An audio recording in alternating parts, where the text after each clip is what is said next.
Untuk rakyat Indonesia seluruhnya tanpa terkecuali, karena rakyat Indonesia ingin dipimpin orang yang menyentuh tangan rakyat, bukan disentuh dengan senjata.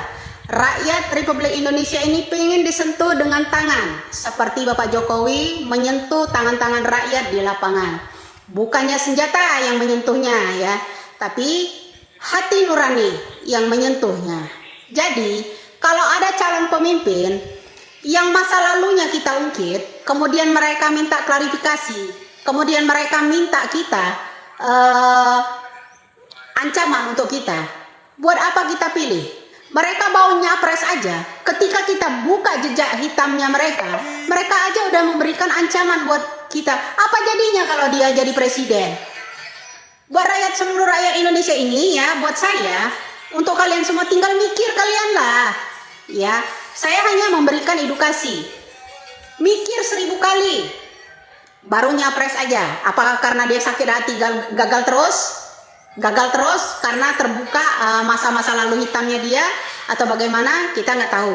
Jadi rakyat Indonesia, saya katakan sekali lagi, pengennya disentuh dengan hati nurani dan tangan, ya, diulurkan tangannya, bukan disentuh dengan senjata. Bapak-bapak capres dan cawapres, ya, ingat, Indonesia tidak mau pakai otoriter lagi, ingat ya, Indonesia.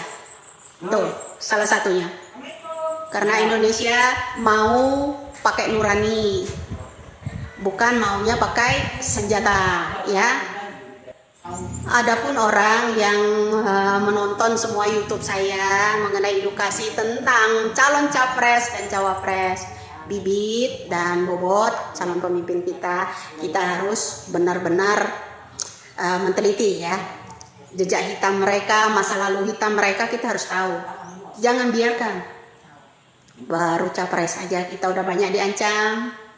Ya, apa jadinya negara kita akan membangkitkan Orba jilid kedua? Jangan sampai negara kita digenggam lagi sama Orba jilid kedua. Ya, salam NKRI, salam untuk negara, harap berhati-hati untuk menentukan pilihan capres dan cawapres tentunya. Apa yang saya sampaikan selama ini di media sosial mengenai calon pemimpin kita di seluruh rakyat Indonesia, ya, ingat masa lalunya. Karena benar apa kata saya, Bapak Ganjar Pranowo itu mantan polisi yang bertolak belakang dengan PRRI. PRRI itu bekerja sama dengan PKI. PRRI bekerja sama dengan PKI mempropaganda negara Republik Indonesia agar meletusnya G30 SPKI ini. Ya, ini sebenarnya karena rakyat udah cerdas, makanya tidak bisa dipropaganda, diiringi dengan canggihnya digital masa kini. Ya, buat teman-teman, buat rakyat, seluruh rakyat Indonesia yang cinta damai buat negara kita, ayo bersatu tentukan pilihan kalian. Ingat, jangan sampai Orba kedua, jilid kedua ini bangkit kembali. Kita tidak mau nyawa rakyat-rakyat Indonesia ini melayang seperti dulu lagi. Ada Petrus kedua. Ya, ingat, kita tidak ingin ada Petrus kedua, penembak misterius. Ya, anak-anak muda belum tahu apa artinya Petrus. Petrus artinya penembak misterius. Ya, jadi saya harap kita bersatu padu menguatkan bangsa kita dengan kecerdasan kita, ketelitian kita, kejelian kita untuk memilih calon pemimpin. Antara Ganjar dan Prabowo itu masa lalu bapaknya bertolak belakang. Bapak Prabowo pemberantas yang namanya pemberontak, ya. Kemudian bapaknya seorang Prabowo adalah terlibat anggota PRRI yang dulunya terlibat dengan pemberontak. Ya, salam waras, salam NKRI. Selalu semangat untuk bangsa.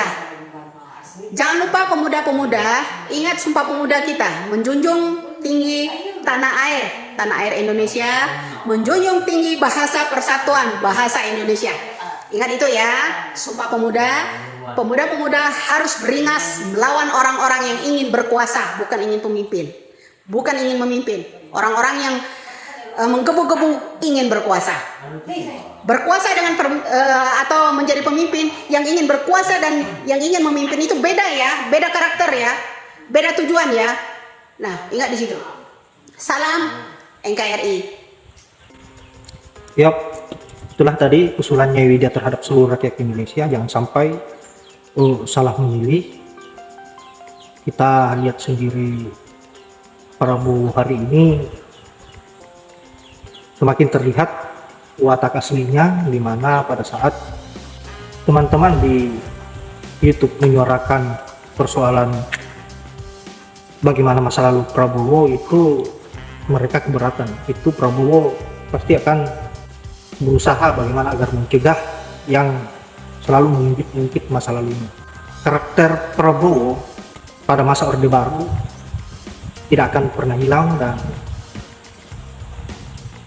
ini sudah menjadi sebagai dasar bahwa memang Prabowo susah untuk move on dari masa lalu suramnya. Jadi usulannya Widya untuk bagaimana agar negara kita tidak lagi digenggam para orang-orang yang haus akan kekuasaan dan hanya berpikir soal kepentingan pribadinya, tidak pernah berpikir soal bagaimana masyarakat agar sejahtera dan mencegah bangkitnya Orba Jilid 2. Saya kira Widya cukup berani menyuarakan persoalan seperti ini, karena kita tahu sendiri yang dihadapi Widya ini ataupun yang kita hadapi ini adalah orang-orang yang kejam, dan masa lalunya kita lihat sendiri seperti apa. Dan saya kira seluruh dunia sudah tahu bagaimana Prabowo di pemerintahan Soeharto tidak berperi kemanusiaan, dan siapa saja yang berpotensi untuk membahayakan karirnya atau kekejamannya di masa itu akan dihabisi. Nah, inilah yang harus kita hilangkan, dan kita fokus pada pembangunan Indonesia dan berharap Indonesia lebih baik dan menjadi negara maju seperti negara-negara lain, bahkan kalau bisa lebih baik dari negara-negara lain. Inilah yang kita suarakan bersama sahabat-sahabat yang lainnya yang selalu berusaha bersuara dan mengkanter setiap ocehan-ocehan para ketum dan juga niat busuknya untuk masyarakat. Saya kira kita hanya berharap bagaimana agar Indonesia lebih baik, bangsa ini lebih beradab dan tidak mempunyai mental budak. Saya kira hanya itu. Semoga sahabat-sahabat bisa memahami apa yang disampaikan oleh media, dan terima kasih sudah menonton. Saya akhiri dengan ucapan wallahul muwaffiq ila aqwamit thoriq. Assalamualaikum warahmatullahi wabarakatuh.